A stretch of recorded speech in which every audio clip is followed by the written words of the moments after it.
కేవలం పేదరికం వలన, తెలివి లేక కాదు, అపారమైనటువంటి మేధో సంపద ఉన్నటువంటి వ్యక్తులు దళిత కుటుంబం నుంచి వచ్చిన దానికి నిలువెత్తు సాక్ష్యం డాక్టర్ బాబాసాహెబ్ బిఆర్ అంబేద్కర్ కానివ్వండి. కాబట్టి పేదరికం విద్యకు అడ్డొచ్చింది, దళితులకు, బడుగు బలహీన వర్గాల వారికి, మైనార్టీల వర్గాల వారికి.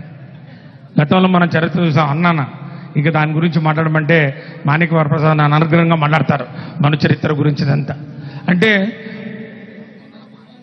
ఈ వెనకబడిన వర్గాల వారు చదువుకోవాలనుకుంటే గతంలో తరతరాలుగా మనం చూసాం. చెవులో సీసం పోసేవాళ్ళట, నాలుగు కోసేవాళ్ళంట.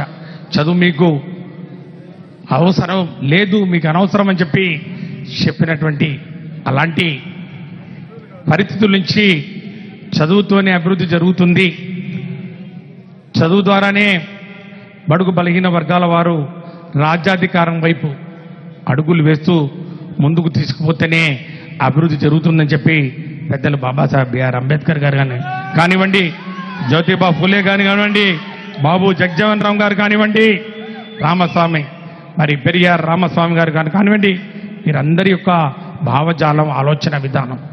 మరి అలాంటి నాయకుల కోసం మనమంతా పరితపించాం, ఎదురు చూసాం.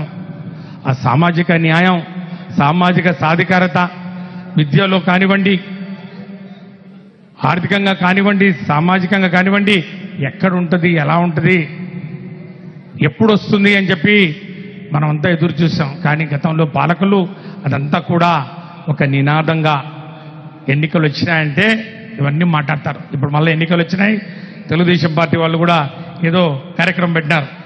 జయో బీసీఓ, బీసీ జయో ఏదో కార్యక్రమం పెడతా ఉన్నారు, జయ బీసీ అని పెడతా ఉన్నారు. అంటే మనం బీసీలం, ఎస్సీలం, ఎస్టీలు, మైనారిటీలు కేవలం ఓటు బ్యాంకులు మాత్రమే, ఎన్నికలప్పుడు మాత్రమే మనం గుర్తొస్తాం. అందుకే ఎన్నికలప్పుడు మాత్రమే ఇలాంటి పదాలు మనం చూసాం. కానీ అది ఒక నినాదం కాదు,